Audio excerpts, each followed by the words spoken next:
Hey guys, so I just spent the afternoon watching Paranormal Activity Next of Kin streaming on Paramount Plus, and I have to admit I didn't hate it.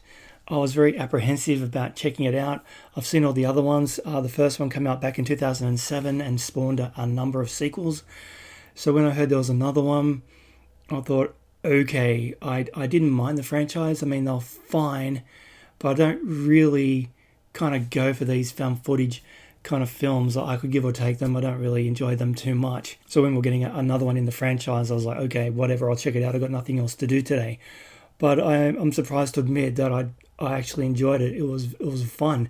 So the basic premise of the film is we've got a young girl, and let me just bring up my internet movie database so I can see what the hell I'm talking about. So it was just filmed in 2021. Obviously, it was delayed by COVID. It was meant to go to the big screen, but because of COVID restrictions, Paramount decided to make it an exclusive on Paramount Plus. So the plot focuses on Margot, and she's played by Emily Bader.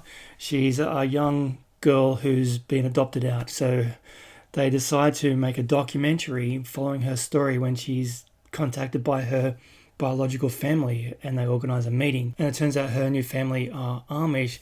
So she grabs her friend Chris, played by Roland Buck III, and Dale, played by Dan Lippert, to go and film a documentary about this meeting of the family. So now I found it kind of interesting myself because I'm an adopted kid. So I've met my biological family a number of years ago now, but I kind of identified with that story and that part of her journey, and I thought it was pretty intriguing.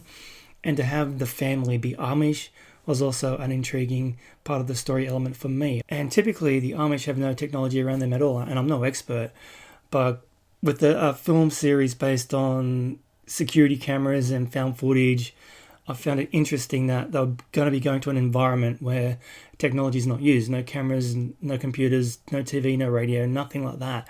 So I thought that was an interesting take on this film. So we follow the journey of Margot and her friends to this family, and she starts getting to know them and just starting to learn the journey of where she came from. And of course, being a Paranormal Activity film, you know, there's going to be some kind of mysterious element, some ghostly shenanigans, and all that kind of stuff. So like I said, I was kind of pleasantly surprised by how good it was. It was shot in widescreen, and they used some pretty amazing cameras, so it looked really good. I had no buffering issues on my TV via the streaming through Paramount Plus. It was a quality image all the way through. It was 4K cinema mode, so it looked really nice. Those inky dark blacks, it was quite an amazing image. But the story itself, yeah, like there was no real surprises. It was engaging enough. The performances were good. I liked Emily Bader as Margot. I think she did a fine job. And all the supporting cast, we had Henry Ayers Brown as Samuel, Tom Nowicki as Jacob, Jill Andre as Lavina, and a bunch of other kids who are running around in the background doing their thing.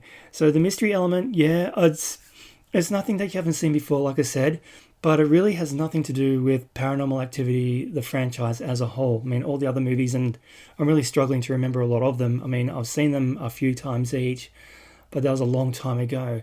But the basic plot of that series has nothing to do with this one. It's a brand new story, and it's got no relation to the characters or the plot or the ghosts from those other movies. But one of the biggest problems I have with these kind of found footage films is like, who's doing the filming for a majority of it? I mean, this was really shot quite well, honestly, and it looks like they have a number of cameras going on at any one given moment, but it just feels so staged, like a normal movie.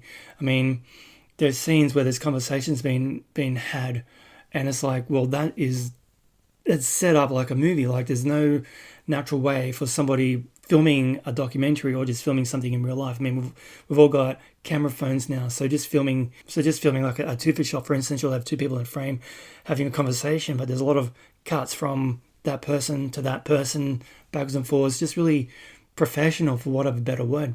And there was one scene in the movie that really kind of made me question the whole concept of this found footage film, like when Margot, and I'm not going to spoil anything, but when Margot's kind of confronting the antagonist at the end, and she's basically the last one standing, there's a point of view shot on her from over the shoulder of the person she's talking to, while also she's filming something as well. It's like, well, who's filming that shot behind the antagonist? Man, everyone else is out. There's no more cameras in operation. There's only her. So yeah, that was kind of like I kind of questioned that like straight away. I'm like, who's filming this scene? But also you really have to, and like for most movies, you got to suspend disbelief a little bit. But there's just so many moments in the movie like, why are they bothering to film? Why are you not running away very quickly? Like, it just feels like they're filming every minute of the day for no apparent reason. So I know I get it, they're filming a documentary and they want to get as much coverage as they can, but it just doesn't feel natural for the most part. And that's my biggest gripe for most of these films anyway. Like the found footage, just like, why are they filming now? It's like, yeah, it's just kind of takes me out a little bit, and that's why I don't really enjoy them too much.